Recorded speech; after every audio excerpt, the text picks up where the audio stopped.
Kanya sa hangga pa osol sa konti hangga pa kanya kumuha ni sibra di sile kuna na siban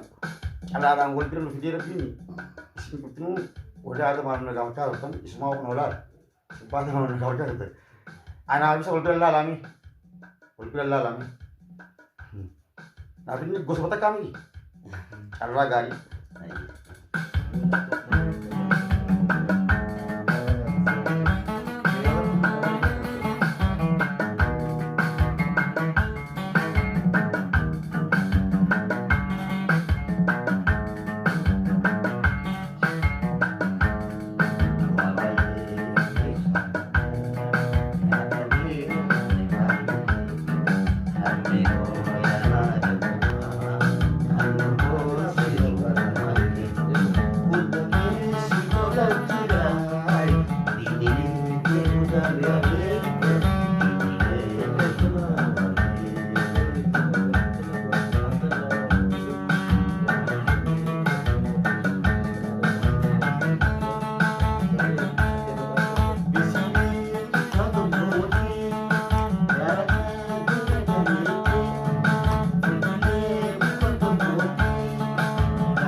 kumuha ni sibra di sile kuna na siban